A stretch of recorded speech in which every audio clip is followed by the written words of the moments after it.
Well, Graham, they reckon I'm a clown in my sunrise job. Now, I looked the part, which was great. All right.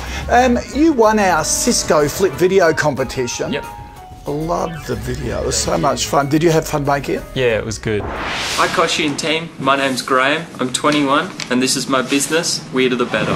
It all began with a unicycle for Christmas and from there it grew into a little bit of an obsession to find the weirdest and wonderful skills I could. Anywhere from juggling fire spinning, juggling knives, flying trapeze and magic to tightrope walking and acrobatics. So it was only natural for me to open a circus shop. Well, it certainly caught our attention, that's for sure. So you won, and the prize was to put us to work. So we're here. Tell us about the business. It's a circus shop, so we deal in performers' equipment, fire twirling things, unicycles, juggling stuff. Now, just for professionals? No, both kids as well, beginners. So is this a passion of your own that you've turned into a business? Definitely. Best of both worlds? Yep. Yeah, started unicycle when I was 11 and then it grew from there, juggling, acrobatics. That's fantastic. Yeah. So how's the business going? Tell us some challenges that you're facing, how we can help. It's going pretty well, but we need help with marketing. I don't quite know how well I'm going, whether the business is successful. One of the real problems a lot of people have in turning a hobby or a passion into a business is how to price things properly. Is that an issue for you? Definitely. I'm not too sure how much to put on some things and whether it's too expensive. Well, there's a bit to do. Look, I'll hook you up with Linda Haley, who is a whiz at small business marketing, and she'll sort that out, and the shop. And Julia Bickerstaff is our finance guru, who is a whiz on pricing. Okay? Sounds good. Excellent. Let's get stuck into it. In the meantime, I've always wanted to learn these juggling lessons in return. I love the sparkles. Yeah, we can do that. Yeah? Okay. There are two aspects to the Weirder the Better business: a retail shop in the Blue Mountains town of Katoomba and a website. The shop caters mostly for tourists, locals and day trippers looking for novelty items, but also stocks equipment for circus enthusiasts and professional performers. The website focuses more on the professional market. Graham's meeting finance expert Julia Bickerstaff to help him with his pricing. But first, Julia wants to know more. And are they buying different things, the people in the shop and the people on the website? Yes, the website's more sort of higher end. They buy a lot more quantities of things and a bit higher priced.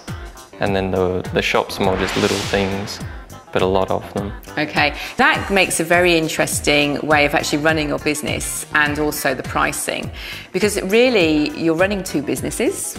On the sort of the professional side, you're probably selling to people who know a lot about the products, and they're probably very then focused on price, plus a few other things, quality and some other things you bring to it. And on the other side, you've got people coming into the shop who probably don't know an awful lot. What they want is probably a little bit of fun and experience rather than something sort of very serious that they're going to go price shopping for. Yeah. So you've actually got to look at the two as two different businesses. And a common mistake of businesses in your situation is that they look at what's happening on the website and they try to reflect that in the shop, or they look what's happening in the shop and they try to reflect it on the website, and it doesn't work. So why would the people who buy from you on the internet, why do they buy from you and not one of your competitors? I try and think quality of service, and we put a lot of pictures on the internet. We learned years ago that if you can't touch it, then people don't really want to buy it. So we thought for the website, we put tons of photos, exactly what you're buying. It's that sort of thing that will help you keep your prices up against competitors. So people often on websites, they're very worried about where their money's going, the quality of the goods, the risk. There's a lot of risk for buying on the website. So if what you're offering is, return if it's not suitable, and, pick up the phone, talk to a real human being, because a lot of people don't do that. Lots of pictures. I had a look on your website and you've got people who've written comments on there, which is just a lovely touch. So those are the sorts of things which hold you out to saying we're trustworthy, but you pay for some of that trust. Yep. So you can keep your prices up there. Yeah, we think also having the shop brings a lot of trust as well. People don't think that you're working out of your garage and that you're not going to disappear tomorrow. Absolutely, and the point about having that trust and setting yourself up like that is that you can have your prices a little bit higher. The challenge for you is people who just go sort of surfing looking for the lowest price of a particular model. And it'll be interesting to know if your current customers do that or whether they've become loyal to you. And if there's loyalty, then you can factor a bit of that into the pricing. And if it's just lowest price, then it's a different way of doing business. The interesting thing is, I think that from what I've seen about small businesses is that they all underprice. They all feel a little bit sort of concerned about pricing and therefore make it saying, oh, just drop it a little bit more, drop it a little bit more. We think it's about price when we're selling something, but the customer's actually thinking, oh, do I, don't I? And while you're watching them go the do I, don't I, you're busy thinking, oh, I should have made it cheaper. But actually they're just deciding whether they want it in their house or wherever. More from Julia later on gauging business success. But after the break, understanding how to juggle your stock to match your market. Small business expert Linda Haley has some suggestions. It's a really simple thing that you can do with all sorts of stock, is to have a look at who's buying it, what's it returning, then allocate the space accordingly.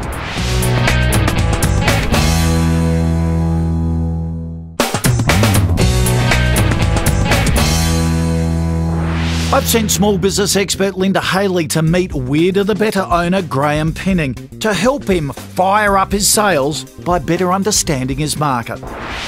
So how many of your customers currently would be tourists? I'm not too sure.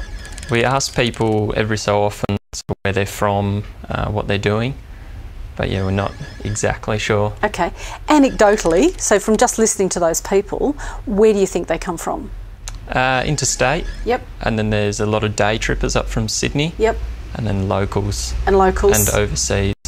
I think it'd be really good for you to find out more about who your customers are at various times of the year.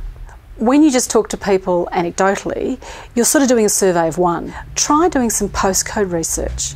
So put a clipboard and some paper by the till, and every time somebody buys something, just ask them for their postcode. Also record how much they've spent. Then after a week or so, 2 weeks, 3 weeks, you can then add up that data. So two things it'll tell you. First thing is, what's the overall average spend? So if you've had 100 transactions and you've made $100, you know that your average spend is $1. Yours will be much higher. You can also then work out average spend per postcode. So you could look at individual postcodes, or you could look at categories. So you might have a category for interstate visitors, a category for international visitors, a category for day trippers. They tell you what they're spending, but you'll also then have a breakup of X percent of my market are international tourists, X of this, X of that. That comes into play when you start buying stock, because you know that the international tourists might be 5% of your business, but they want small things they can take away. So you might then dedicate a whole area to stuff that they can take away. So it's really, really simple research. And when you ask, you can just say, can I have your postcode? Or you can say something like, we're just doing some research into where our customers come from. You know what I think would be a really good idea for you? Is to actually, while you're doing your postcode research, also record the number of professionals who come in here as customers. I'm assuming they're pretty easy to spot? Very easy. Okay, because they head straight to? Yeah, all the best gear. All the best gear. Okay. I think it's important that we make every single square metre of this shop work its socks off. So by having a look at the number of professionals who come in and the amount of revenue they generate, you can then start to work out what space in here to allocate to professional product. So for instance, if you find that 10% of your customers are professionals, but they're only generating 1% of revenue, you would allocate less stock to professional products. Yep. If you find that there's 10% of customers generating 25% of revenue, you'd go the other way. It's a really simple thing that you can do with all sorts of stock, is to have a look at who's buying it, what's it returning, then allocate the space accordingly. Have you thought about benchmarking the business to see how you're tracking? I've thought about it, but I haven't been able to find too much on it. Okay, it's always a difficult one to know where to start. Just let me explain what benchmarking is, because people often don't really give you a good explanation of it. Benchmarking is simply where we look at the financial performance of your business and compare it to similar businesses in similar categories in similar regions.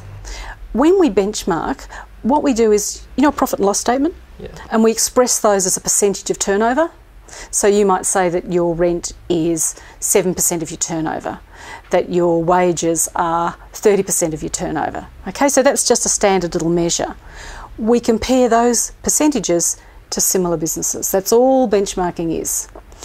But there's also some rules of thumb that we can bring into play. So things like rent is a good one. So in a retail outlet like this, I would expect with your location that your rent should probably be about 9 to 10% of your turnover. Benchmarking can be a bit complicated to do yourself. A lot of the business enterprise centres actually have access to great benchmark software, and some of them will do it for a nominal fee, and I think some of them even do it for free. Failing that, accountants can often give you the same information. So I think there's lots and lots of measures that you can use to see how your business is performing. After the break, how do you know if your business is successful? You can't be saying it's a success if basically you're working for free in it.